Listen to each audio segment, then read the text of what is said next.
7 a.m. now. This morning, we are waking up to record-breaking poor air quality. Coming up, we are tracking the dense haze settling in over eastern Washington and Idaho. And the smoke is here to stay. I'm tracking what conditions will look like this week. I've also got a closer look at the current air quality index this morning. Dozens of wildfires are burning across the west coast this morning. We'll track the latest wildfires also burning in our area.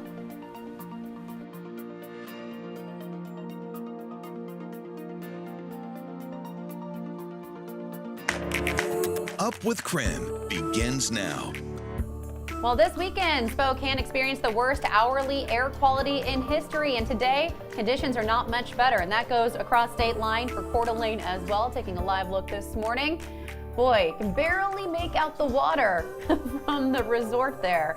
Well, thanks so much for being with us here on Up with KREM. This morning, the Spokane area is under an air quality alert. That is in place through noon today, but it could be extended.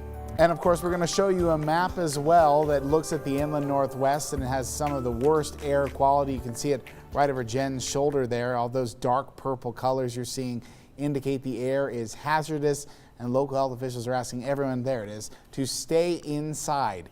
Multiple school districts are canceling their in-person classes today, including some who would have hosted their first days of school, Jen. Yeah, absolutely. What a way to start the school year, huh? So you can see those scrolling at the bottom of your screen right now. Now, today is also the first day of school for Spokane Public Schools and Coeur d'Alene Public Schools.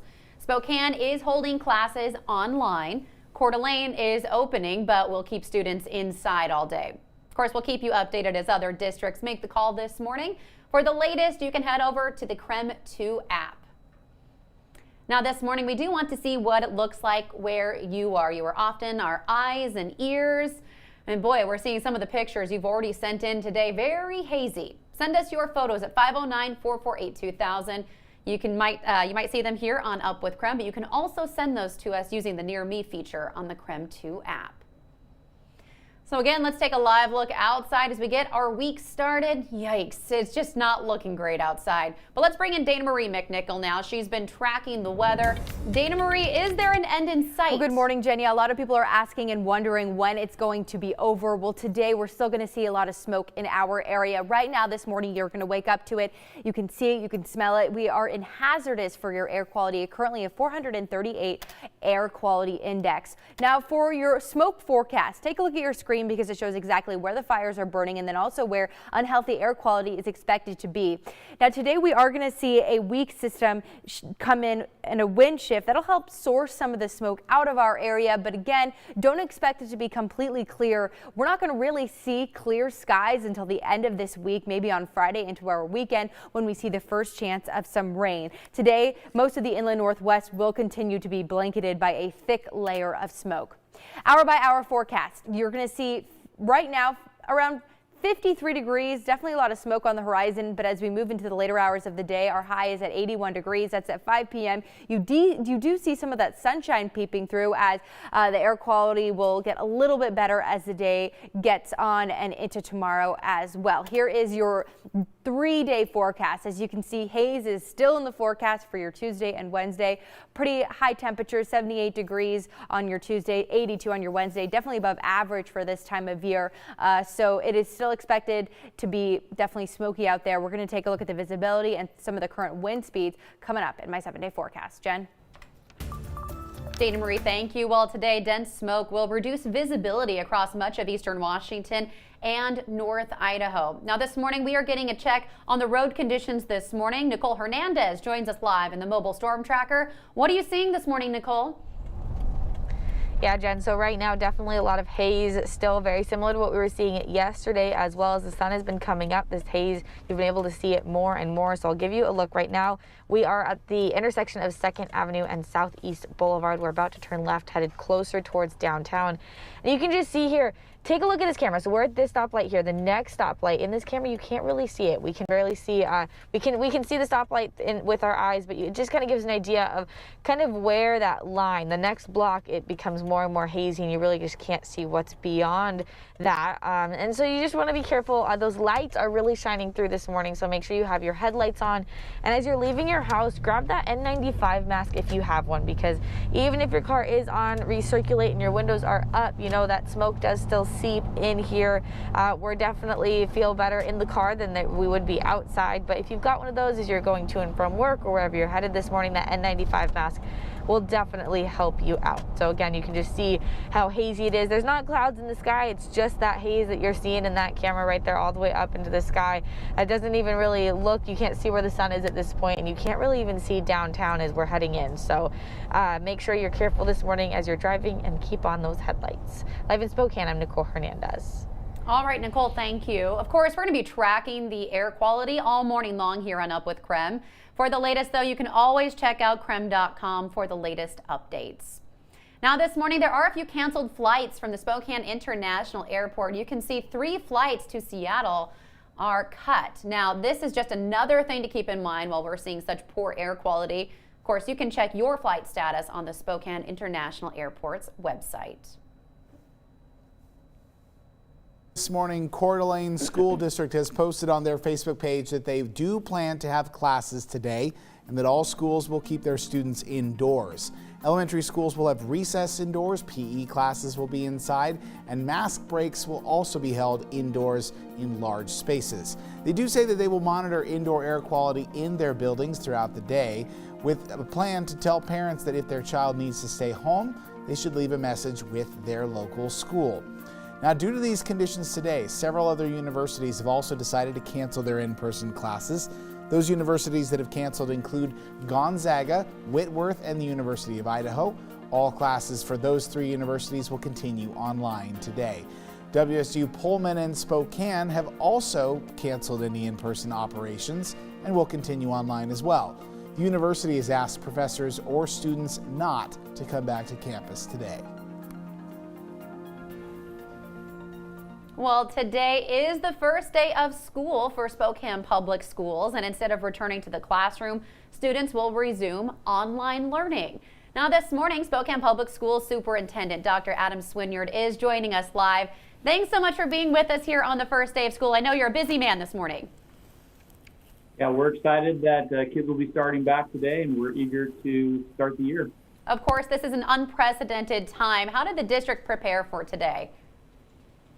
Yeah, our staff has invested countless hours over the last several months to collect input from families and students, collaborate with each other, engage in training, and really put together a really intentional plan to start the year in a distance learning model. That's not what we had hoped for. We desperately want our students in our building, and we're eager to phase back when we receive guidance from public health officials to do so. Do you think students will be back in the classroom this year? Well, I think it's really difficult to predict. This pandemic has been really challenging for anyone to forecast what's going to happen or how the conditions may or may not change. We're enthused and we're optimistic that there seems to be a leveling of the case count in Spokane County, and we're just really encouraging everyone in our community to continue to follow the safety guidelines and protocols related to wearing masks and social distancing. We want those numbers to continue to go down and to flatten out, so that we can receive the guidance from public health officials to start phasing back indoor schools. Now, I know the district hosted parent-teacher conferences last week. What did parents have the most questions about? Yeah, well, we were really fortunate to start the year with conferences. In fact, something that we may continue doing indefinitely into the future, just to have that opportunity to sit down between a parent, a student, teacher, and talk about how the year's going to go, talk about the student, talk about the digital tools. Lots of different things were able to be covered around logging on, how to navigate the platform that we'll be using this year. We think it set a really strong foundation to begin in a distance learning environment that is still going to take a lot of adjustments for everyone. Now, with this shift from traditional learning, how is the district making sure students do not fall behind with online learning? Now, we're going to be closely monitoring attendance. So this is a real-time school day. So school starts today at 8:30.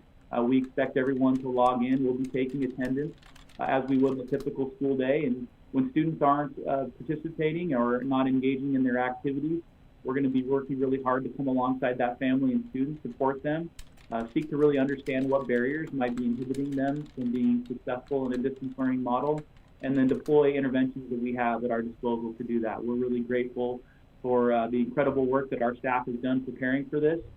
They love kids. They're so eager and committed to make the best of this, and we're really grateful to our community partners and our parents who are stepping up. And that's what makes Spokane such a great and special place, is everyone's focused on doing what's best for kids in this moment and working and partnering together. Now, you mentioned teachers as well, of course, some of the unsung heroes here. How is the district supporting teachers? Yeah, well, those that are working in public education are absolutely some of the heroes of this pandemic. Our classified staff, our certificated staff, from providing meal services to kids, to checking out technology, to providing instruction in a virtual classroom. They've invested so much in trying to prepare and make the best of this situation. And they've participated in a significant amount of professional development over the summer. Many have given up their personal time, given up opportunities away from families and friends to engage in that professional learning, collaborate, and learn to use these tools and best practices for a digital environment, how to keep kids engaged. We don't want kids staring at a screen all day, and it takes a lot of skill and a lot of planning and preparing to create an experience that keeps kids moving, keeps a lot of novelty for students, so that they're not just stuck in one experience looking at a computer monitor all day. And we have to ask, with online learning now, as we're starting to transition to that, do you think snow days are going to be a thing of the past? Well, it's something that we'll be evaluating. You know, it's common practice in the Midwest part of the country for districts when there's a significant snow event to have a virtual day. And we're really fortunate to have such a strong foundation of having access to technology for our students to have laptops. We're working really hard on internet connectivity. Our families can reach out if they have any issues connecting to the internet or don't have access. We're eager to work through that with them. We've developed some partnerships with the business community to help support families in those situations. So we'll be evaluating what snow days may look like in the future, and it's very possible that we may approach it similar to some of those Midwest districts where if there's a snow event that we would have our students and our staff prepare to do a virtual day. So there's still some planning related to that we need to do, and it could be part of our new normal. You know, this has been a really challenging circumstance, and it's been harmful to our kids and our community in so many ways. And we're going to be optimistic and hopeful and try to learn from this experience the best we can and make us stronger into the future. All right. Dr. Swinyard, thanks so much for being with us this morning and carving out a piece of your morning to talk with us here and our viewers. We certainly appreciate it. Of course, we'll be checking in with you too as the school year gets underway. Thanks again. Thank you so much. All right, we'll be right back. You're watching Up with KREM.